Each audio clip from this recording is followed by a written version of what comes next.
the Gospel of John, chapter 21.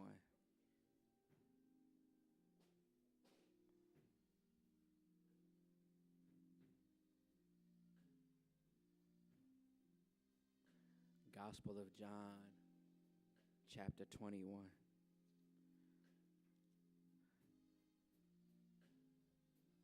Starting at verse 1, ending at verse 14.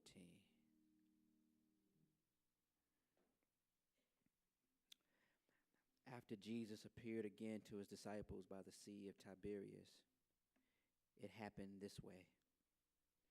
Simon Peter, Thomas called Didymus, Nathanael from Canaan in Galilee, the sons of Zebedee, and two other disciples were together. "I'm going out to fish," Simon Peter told them, and they said, "We'll go with you." So they went out and got into the boat, but that night they caught nothing. Early in the morning, Jesus stood on the shore, but the disciples did not realize that it was Jesus. He called out to them, "Friends, haven't you any fish?" "No," they answered. He said, "Throw your net on the right side of the boat, and you will find some." When they did, they were unable to haul the net because of the large number of fish. Then the disciple whom Jesus loved said to Peter, "It is the Lord." As soon as Simon Peter heard him say, "It is the Lord," he wrapped his outer garment around him, for he had taken it off, and jumped into the water. The other disciples followed in the boat, towing the net full of fish, for they were not far from shore, about 100 yards. When they landed, they saw a fire of burning coals with fish on it and some bread.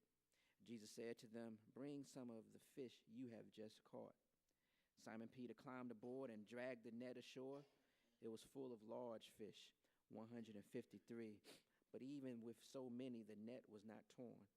Jesus said to them, "Come and have breakfast." None of the disciples dared ask him, "Who are you?" They knew it was the Lord. Jesus came, took the bread, and gave it to them, and did the same with the fish. This was now the third time Jesus appeared to his disciples after he was raised from the dead. Amen.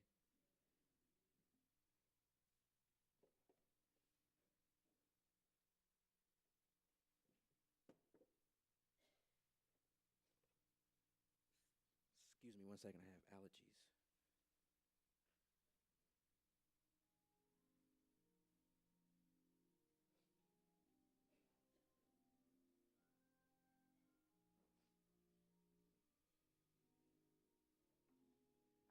I am going to shake hands later, so I want you to.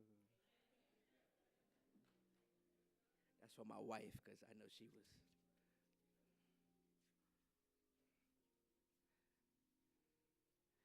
I want to take the moment and talk about, or give a title to this time that we have, a few minutes.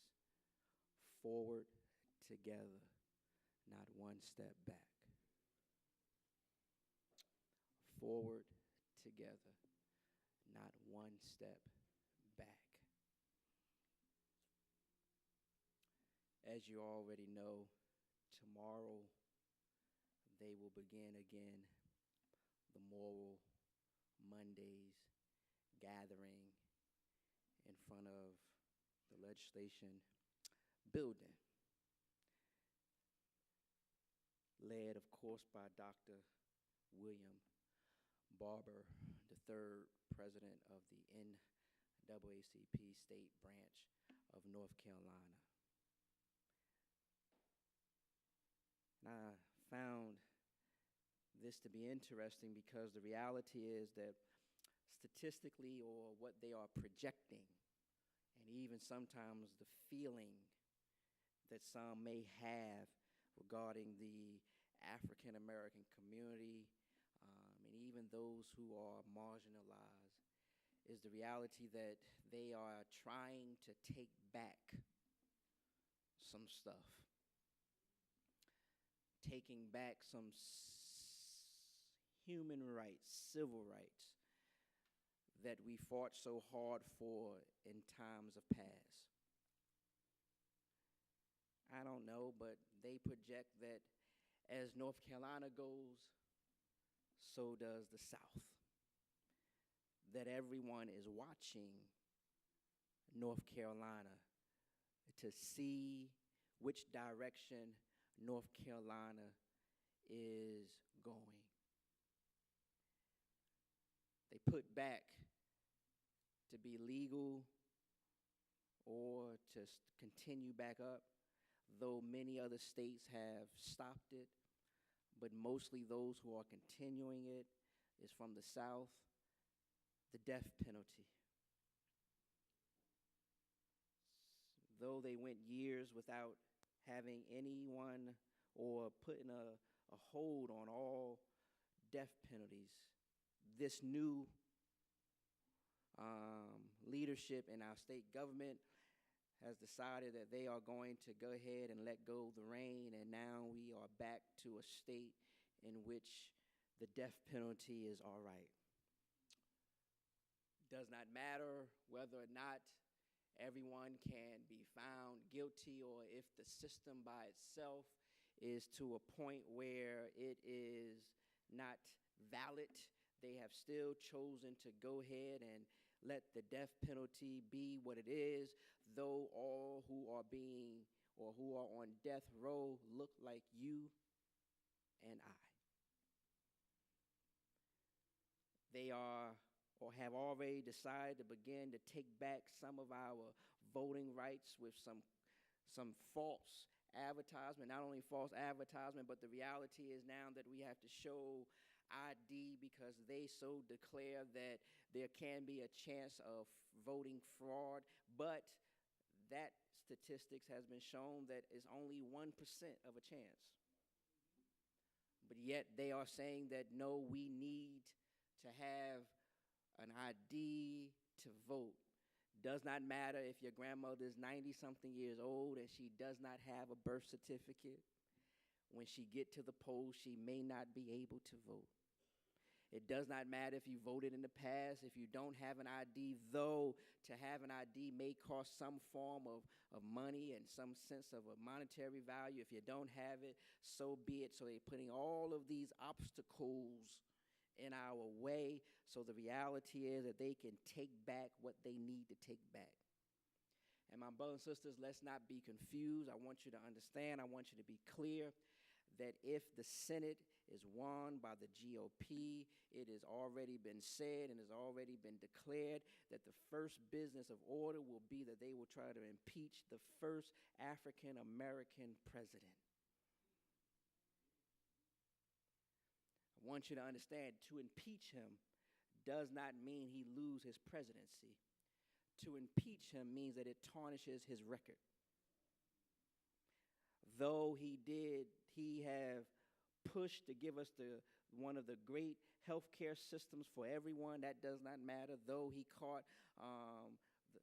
bin Laden, that does not matter. Though he has done other great things, it does not matter.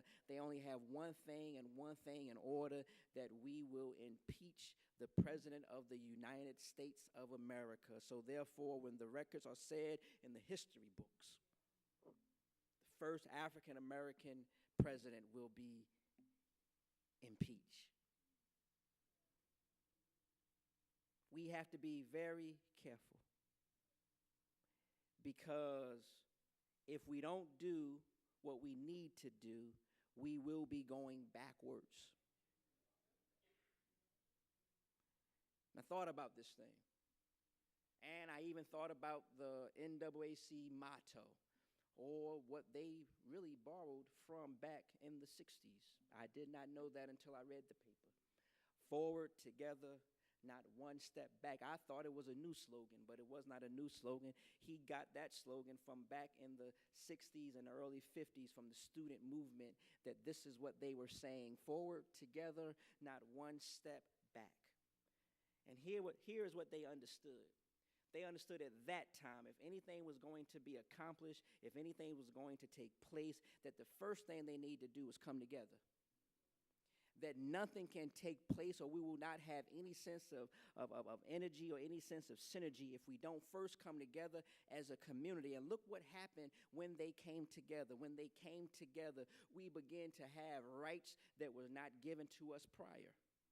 When we came together, the schools were had now started to become integrated. When we came together, and I'm not saying what integration is good or bad, I'm not saying that, but what I am saying is that when they came together, they were able to override the evilness that existed within the culture.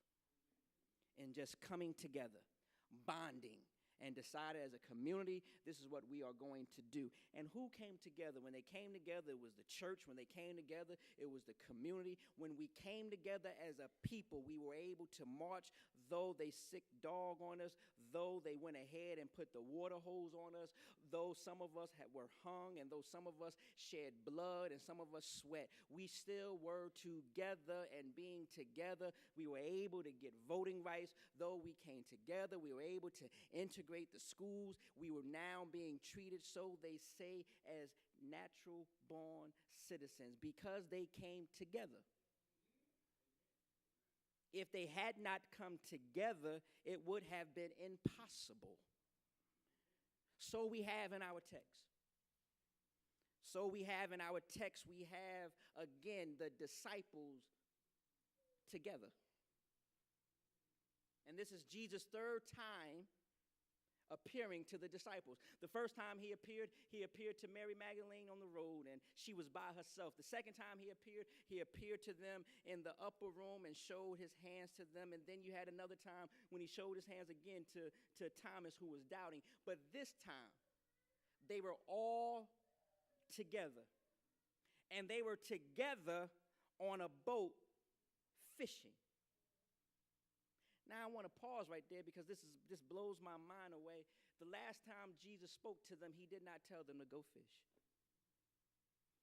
The last time Jesus spoke with them, he told them to go forward and preach my gospel and be witnesses to the world. How are you going to be witnesses to the world and you fishing? It caught me off guard because I realized he said to them, go be witnesses to the world. And look what they did, my brothers and sisters. They went back to their old stuff.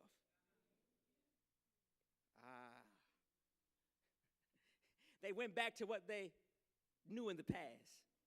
Now hear me. They had already met Jesus. Jesus called them from their vocation of fishing to the world, called them out, and just by him calling their name, come Andrew, come Peter, come to me. He bid their names and they came to him, dropped everything, and they even declared, when Jesus declared to Andrew, said, well, if you're going to follow me, let the dead bury the dead, but you have to follow me and choose to follow me without a shadow of a doubt. And they've been with Jesus for so many years, for 3 years, talking to Jesus, seeing the miracles he had performed, and now he had gone, and they have seen him again, and now they went back into their old world. I'm amazed, my brothers and sisters, at how many times we have already met Jesus. Jesus has already done some things in our lives. Jesus already blessed us. And our reality is we try to go back to our old lives. Though he done delivered us, though he done set us free, though he done changed our course of time, he done changed our course and our trajectory, he done changed all of that. And now all of a sudden, because we get a little bit nervous and things don't look the way they used to look, we go back doing what we used to do. And it's interesting that in our fear, we go back doing the stuff that we were not successful with from the outset. In our fear of the marriage working together, we'll rather go back to our old lifestyles and go ahead and catch fleas. Because we're not comfortable in our new style, and therefore God had already changed our direction. But because we get a little nervous, we want to go back to something that we used to do. Because our school is not going the way we wanted to go, and he done called us to do this, he done called us to do that, instead of sticking to the course in which Jesus had already spoken to us about, we go back to our old time. I'm going back, I'm not going to finish school, I'm done, I wash my hands, and I'm done. But the last thing Jesus told us was to do this and to do that. And my brothers and sisters, you can never go back to what you used to be prior to meeting Jesus. Because if you go back to what you used to be, what you then are declaring is that there is no Jesus. See, if you go back drinking, though he done took the taste from your mouth, then you're declaring that there is no Jesus. Though you go back to spending your money on this and spending your money on that, though he done already set things in order and put things in order, what you are literally declaring that there is no Jesus. And here we have the disciples right here declaring. And listen to how they have declared there is no Jesus. They had already seen him crucified. He done came back 2 times, showed himself first to the one set of disciples that he had risen from the grave, and then he came back again just for Thomas and showed his hands again so that they can see the marks and the bruises on his hand, and all he told them is to go and be witnesses to the world. And what they decide to do is that the best thing I can do now, after I done seen him come up out of the grave, he done showed me his hands, is to go back to what they used to be doing, what they used to do, because they are scared. And here they are on the seashore. And being on the seashore doing what they used to do. It blows my mind away because watch this. You can still be together and still be wrong. So I never want us to think that because we are together that everything is all right. No. Jesus makes that clear right here because watch this. All the disciples are on the boat, but they are not successful in what they are doing. And whenever you go back to doing what you used to do, you will not be successful in that because you're not doing what God would have you to do. It's right here in the text. It's right here in the text. They was out on the text. They was out on the boat all night long. And this is what gets me is that it was Peter who made the suggestion. And I'm amazed by how Peter makes the suggestion, right? Now, they done seen Peter cut a man's ear off, and Jesus takes the man's ear and put it back on his head and say, that's not the business I'm with. And now all of a sudden you see him do that, but now you want to take Peter advice and go back fishing? And it's amazing that all we need is one person to tell us to go back to doing what we used to do. I know for you, I know for me that that's been one of my challenges since I've been into the ministry is that I always have a couple of fellas who always want me to go back to what I used to do. And if I listen to that one fella a little while longer, and now hear me, I don't want you to think that the one fella that I listen to, it could be my it could be my brother, or it can be my cousin. It's not necessarily, it can be blood or not blood. But that one person, because they don't understand that Jesus done put his hand on my head and he done blessed me to do what I'm called to do, I can't go back to what I used to do. But they always bidding me a little bit a while longer. And now listen, it's just not the people that I'm cool with. It can also be some enemies, because you do know that there are some enemies that will bid you to do some stuff a little bit. Go back to what you used to do. Because if you go back to what you used to do, then you will fail. And when you fail, I can smile over you. And that's what we have, because they listened to Peter. So now all of them are in the boat. When Jesus told them, now listen. I feel good now. Jesus told them to go be witnesses. Peter told them, let's go fishing. Y'all missed that. Jesus said, go be witnesses to the uttermost parts of the world. But Peter said, let's go fish. I got to repeat that one more time. Jesus said, go be witnesses to the world. Peter said, let's go fish. Now, I ask one question. Which one is a far better prophet, to be witnesses to the world or to go fish? So here they are. They're on the boat all night long, and they're doing nothing. On the boat all night long, and they are not successful. And here you have Jesus on the shore. And I want to pause there because it caught my attention the other day. I had not realized it, but I happened to be at a place where I was on a beach, and I was on the beach, and I was happened to see the water. And I was just sitting there looking at the water, and this text came to me clearly because I was able to understand. They were on the boat in the water. Jesus is on the shore. The boat in the water is unstable because of the water. Jesus on the shore is stable. And it lets us to understand and be clear that whenever you're not where Jesus is at, whatever you are doing is slightly unstable. Because Jesus is on a solid shore. Nothing is changing, nothing is shifting, but they are on the boat in the lake, and in the lake, the water is shifting one way or the other way, and it's shifting one way or the other way because they're not with Jesus doing what Jesus is supposed to want them to do. It's amazing to me. Now they're on the boat, and this boat is unstable, and Jesus on the other side of Jesus on the shore, and then Jesus looks up and says, "Hey, have you caught any fish?"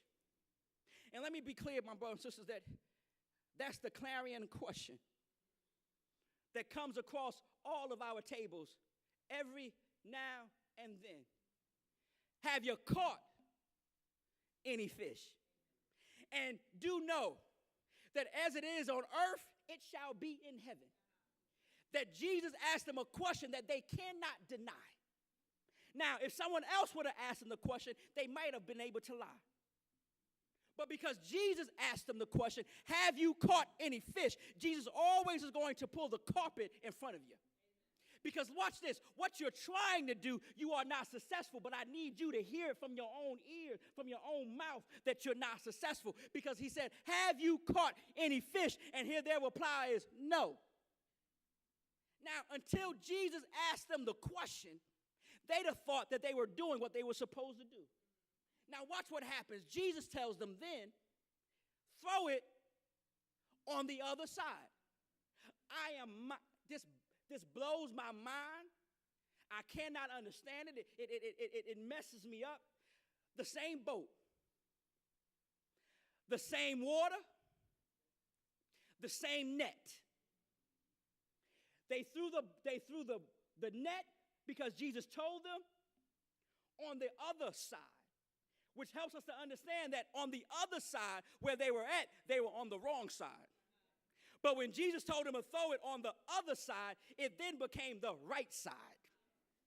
And whenever you're trying to do something that Jesus would not have you to do, you are trying to catch some stuff on the other side. But the other side is the wrong side. So here now Jesus is giving you a call. Have you caught any fish? Well, what does this mean to me? In your ministries, have you caught any fish? You're still doing it the same way you was doing it before, but I'm not with you. You need to listen to my voice and my voice only. I know you've been trying to do it this way for 10 or 5 or 6 or 7 years, but I need you to do it another way, because that's all Jesus was telling them to do. I know you are fishermen. I know you know the craft. I know you know the gift and all of that, but isn't it amazing? You can have all the gifts, all the talent, and you can know what you're doing, but if you're not doing it with Jesus or in accord with Jesus, you will never catch anything. And now look, he said, take it and throw it from one side to the other side, from the wrong side to the right side. And when they threw it to the right side, then fish came into the net. So you mean to tell me all night long, your net was on the wrong side, no fish. And now you take the net and you throw it on the other side, now you get a net full of fish. And the only reason you get a net full of fish is because the reality is you did what Jesus did. Now watch this. Though they are in the wrong from the outset because he told them to be witnesses, Jesus will always give you a way out. They were wrong from the outset, but Jesus still gave them a way out. Now, think about this. Jesus said, throw it on the other side. And I could not understand, well, why now they get a whole bunch of fish? But then when you have the master of the universe who controls the Atlantic Ocean, the master of the universe who controls the Pacific Ocean, the master of the universe who controls the Indian Ocean, the master of the universe who gave the whiskers to the catfish, the masters of the universe who gave the fins to the whiting. When you have the masters of the universe who know every fish by name and every fish by style, I would think that if he's the master of the universe and he understands the currents of the waves, and he understands the currents of the under earth. That when he tells them to throw it on the other side, because it's the master's voice, that the fish has no other choice but to go into the net. Because the master of the universe have declared now is the time that the current is going to come through. So I don't care what you've been doing in ministry or what you've been doing in your own personal lives, until you start doing it the way God will have you to do it, you will always be unsuccessful. But the moment you do it, because Jesus says, throw it on the other side, you will become an unsuccessful fisherman to being a successful fisherman. Only because you're doing the same thing, but you threw the net on the opposite side. Now let's pause for 1 second. I'm almost done. Then he says, come. Isn't this a glimpse of what heaven can be? All these years, you've been trying to do the Lord's work, and though you think that you've been unsuccessful, though you think that you've been failing at the job day in and day out, but at the same time, in some sense, you have been successful, it amazes me that Jesus says, come. And you do know that's what death is all about. When you have done all that you're supposed to do, you worked in day and you worked in night, but now the time is over.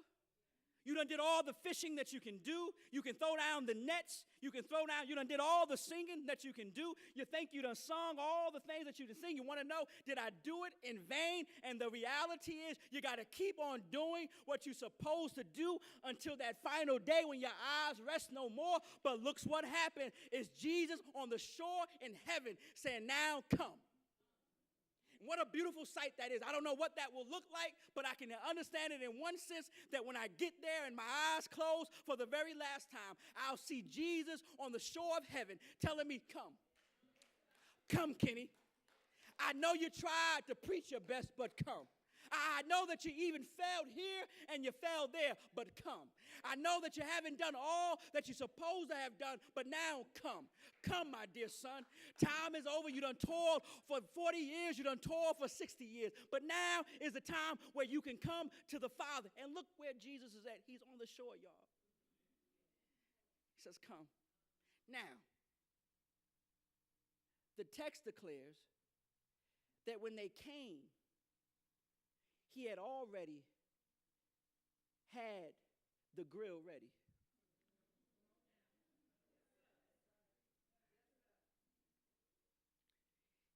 And watch this. Not only did he just have the grill ready, but he had already had fish on the grill.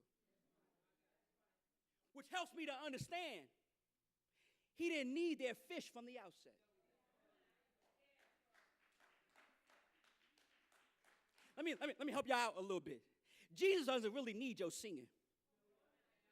Jesus doesn't really need my preaching. Jesus doesn't need your ushering. And Jesus doesn't need your deaconship. He doesn't need your trusteeship. He doesn't need your musical gifts. He doesn't need any of that. Huh? Because the text makes it clear. I didn't need your fish from the outset. But I want you to understand, the only way you're going to be successful is if you listen to me.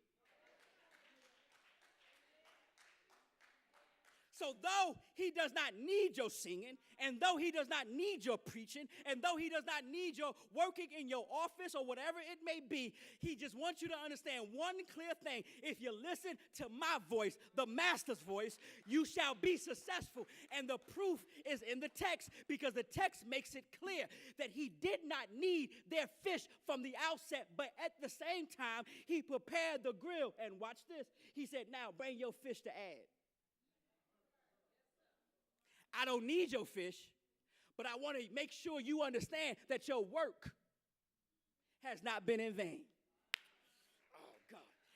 I don't know what to do when I see it the way I see it. Your work will not be in vain. Though you worked all night long, though you done did your duties the way you're supposed to as a pastor, you done did your duties the way you're supposed to as an associate minister, you done did your duties the way you're supposed to as a deacon, as a disciple, or whatever it may be. Your work is not in vain. I still want you to understand, I will use what you have only when you hear my voice to do what I tell you to do.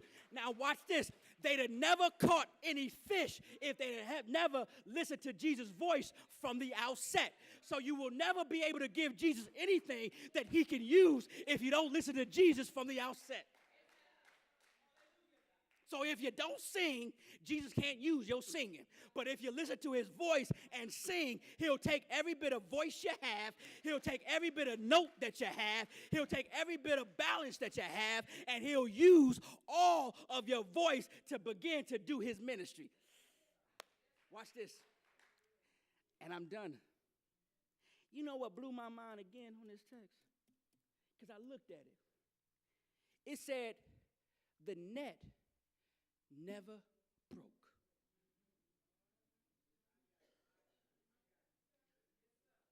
Big fish, and the net never broke. Now, if you go back to the other stories, the net broke. But this time, the net did not break, and they had big fish, which helps me to understand that if we work together, and we listen to the master's voice,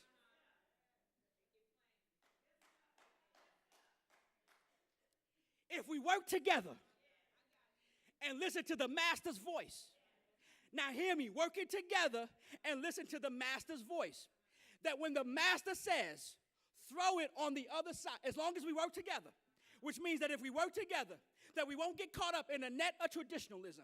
If we work together, we won't get caught up in the net of the same old all the time. If we work together, we won't get caught up in the net of hymns and the net of gospels. If we work together, we won't get caught up in the net of robes or the net of not robes. If we work together and listen to the master voice and throw it on the other side, all I guess I want to say is sometimes you got to do it a little different as long as you're listening to the master's voice.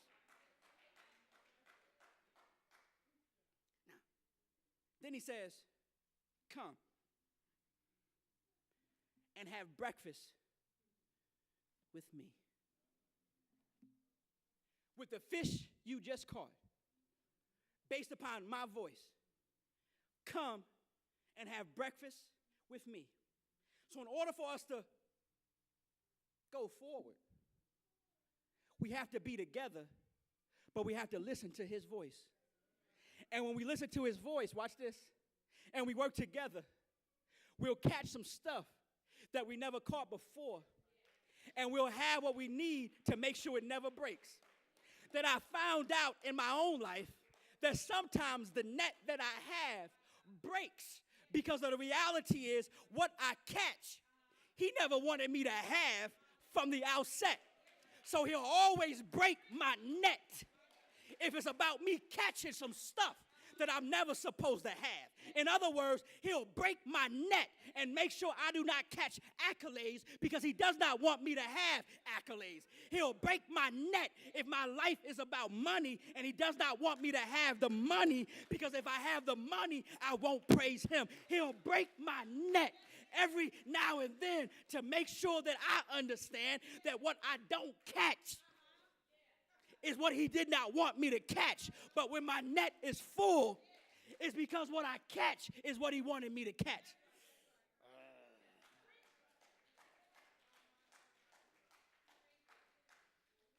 And then he says, have breakfast with me. He then serves them. Now, look at how he serves them. The text does not declare it, but you have to understand it. This is after he was resurrected. So here is a Jesus who got up from the grave. He is now serving them with hands that has holes in it. A crucified Jesus is sitting with them with holes in his hands, and he's serving them.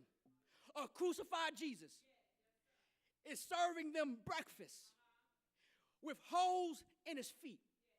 A crucified Jesus is serving them breakfast with a hole in his side. And I realized in my own life that Jesus has been serving me with the holes in his hand.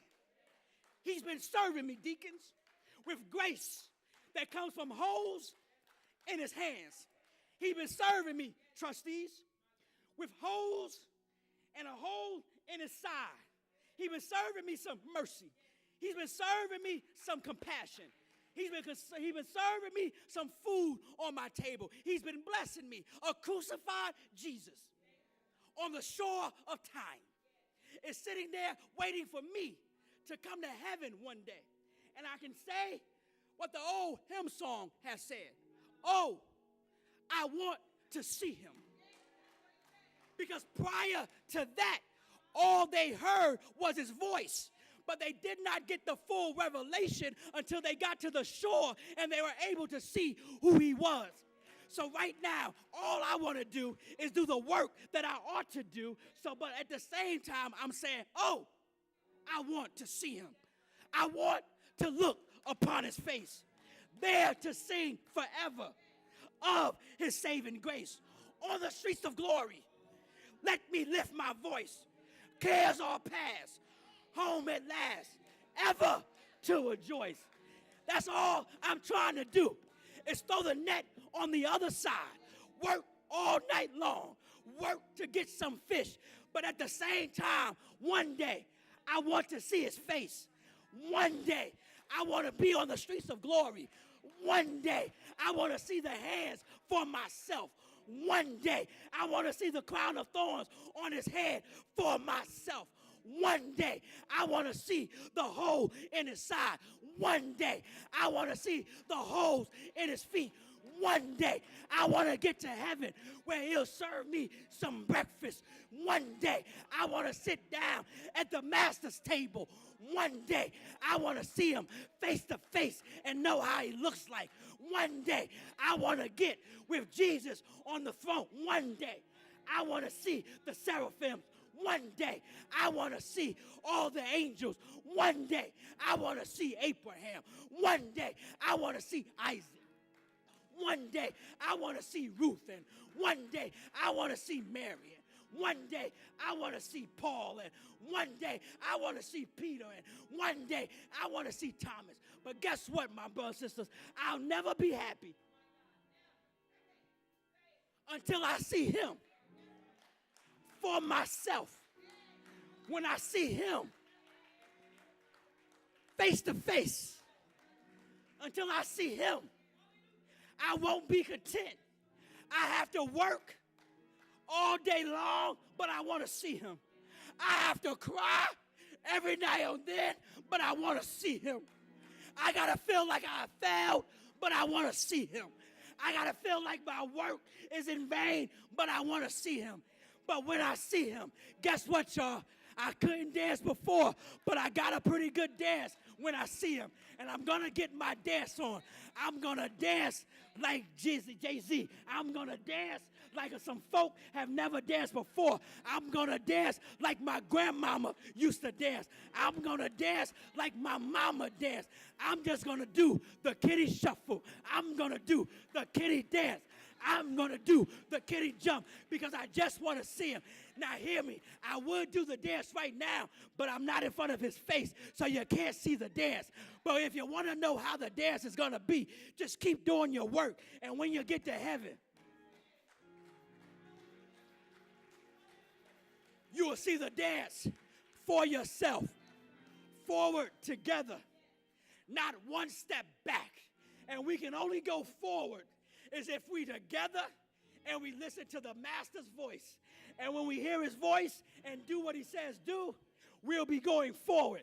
But until then, all night long, there'll be no fish.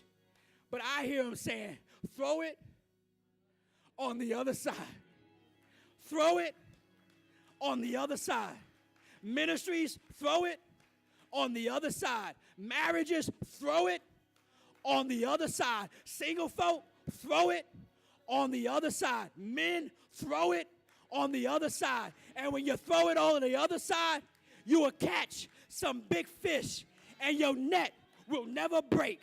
And you will get to the master, and he'll use what you had to have a breakfast with you.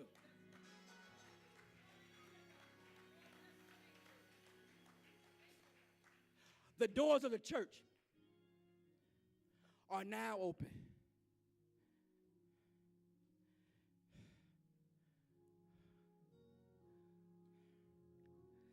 I don't want you to be shy.